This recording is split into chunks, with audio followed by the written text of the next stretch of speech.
राजवीर एक सीधा सादा लड़का था, एक मध्यम वर्गीय परिवार से जो दिल्ली में एक सॉफ्टवेयर कंपनी में काम करता था।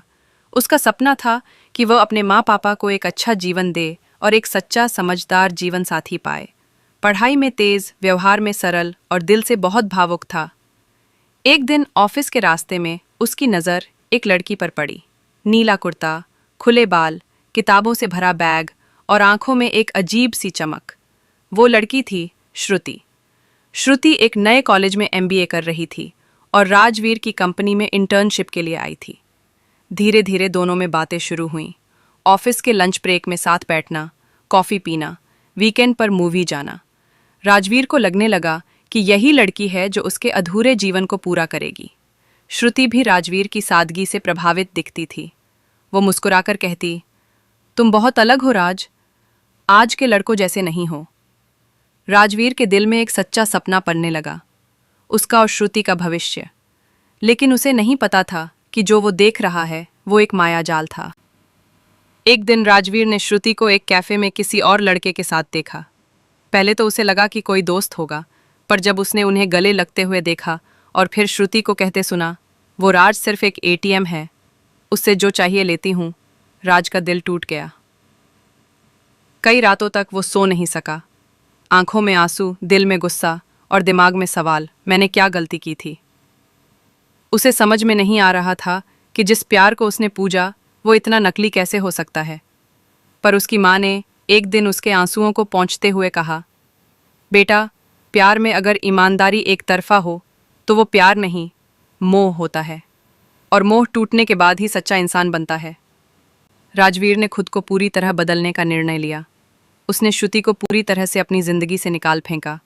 उसने जिम ज्वाइन किया, नए स्किल्स सीखे, खुद का एक सॉफ्टवेयर स्टार्टअप शुरू किया, अपनी पहचान खुद बनाई। 1 साल बाद उसका स्टार्टअप बहुत सफल हुआ। उसे मीडिया में फीचर किया गया। राज अब सिर्फ एक साधारण लड़का नहीं, बल्कि एक आइकॉन था। एक ऐसा लड़का जिसने दर्द को ताकत में बदला। एक दिन उसी कैफे में वो बैठा था जहां उसने कभी श्रुति को किसी और के साथ देखा था। वहीं उसे सामने से श्रुति आती दिखी, पहचानी निगाहें, लेकिन अब चेहरे पर ग्लैमर नहीं, थकावट थी। वो शायद अब अकेली थी। श्रुति ने मुस्कुराकर कहा, राज, तुम बहुत बदल गए हो। राज ने शांति से जवाब दिया, हाँ, दर्द सिखाता है श्रुति। श्रुति की आंखों में पछतावे के आंसू थे। काश मैं उस वक्त समझ पाती कि तुम क्या थे। राज ने मुस्कुराते हुए कहा, कभी कभी देर हो जाती है, लेकिन वो देर हमें मजबूत बना देती है। एक नई शुरुआत। उस दिन के बाद राज ने कभी पीछे मुड़कर नहीं देखा। उसे किसी और ने धोखा दिया, पर उसने खुद को नहीं छोड़ा।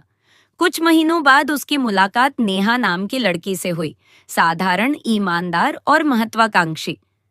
राज ने उसे देखा तो महसूस किया, प्यार सिखाता है, पर सही प्यार मिलता है जब हम खुद को जान लेते हैं। राज और नेहा का रिश्ता धीरे धीरे आगे बढ़ा, इस बार बिना दिखावे के, बिना लालच के। और जब राज ने नेहा से कहा, क्या तुम मेरी जिंदगी का हिस्सा बनना चाहोगी?" तो नेहा ने मुस्कुराकर कहा, "अगर तुम जैसा साथी मिले तो पूरी जिंदगी कम लगती है।" एपिलॉग राजवीर की कहानी हजारों युवाओं की कहानी है, जहां कभी प्यार एक धोखा बन जाता है, लेकिन वो धोखा इंसान को उसकी असली पहचान देता है।